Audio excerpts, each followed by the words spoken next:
Hello and welcome to my YouTube channel. In this video, I am going to explain some civil engineering important technical terms.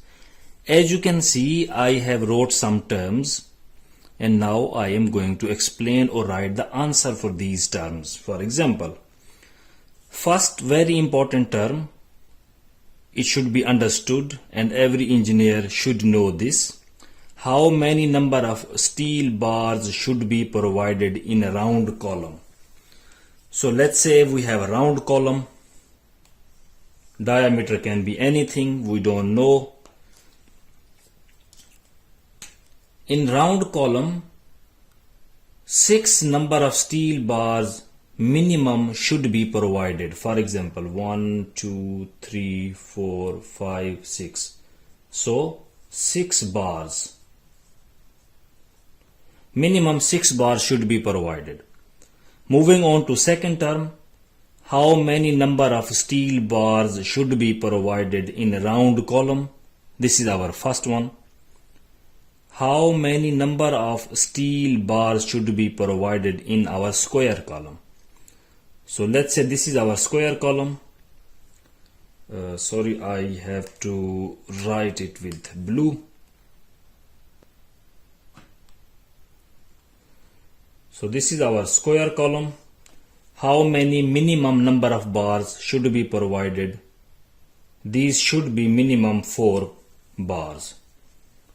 So 4 bars.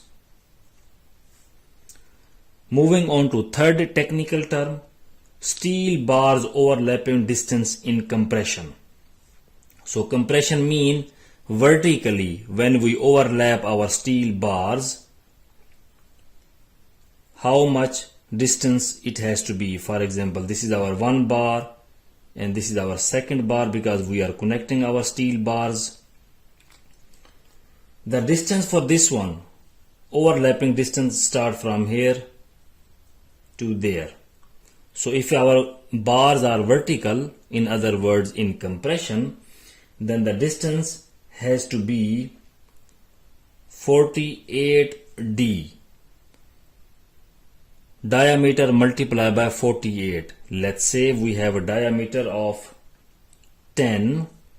We multiply by 48 and it would be 480 millimeter. Make sure our diameter has to be 10 millimeter or 8 millimeter or 6 millimeter. Whatever diameter we have to multiply with 48.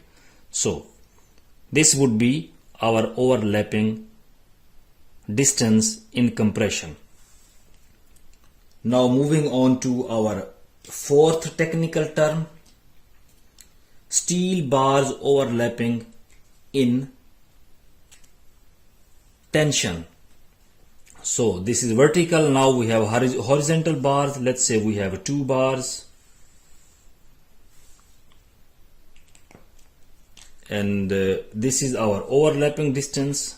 In red you can see this has to be 60D.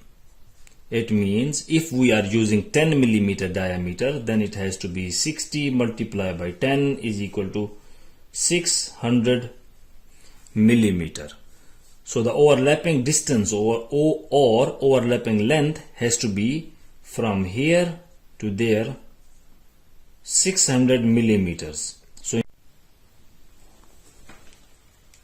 moving on to next technical term, how much concrete dropping height should be. For example, if we are pouring a concrete, this is our truck and here we should pour our concrete from here to there. This is our floor, for example, and this height should not be more than 1.5 meter. So if our height is more than 1.5 meter, then we have a chance of segregation. Our concrete can be separated or can be other problem. Moving on to next technical term, how much tensile strength of concrete has to be. It has to be 10%. 10% of compression strength.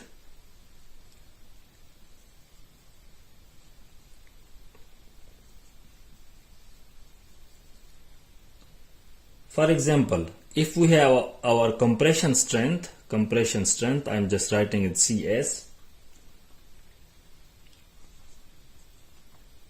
which is shown with the delta, is 2000 psi, then the 10% of compression strength is 0.10 multiplied by 2000 is equal to 200 psi.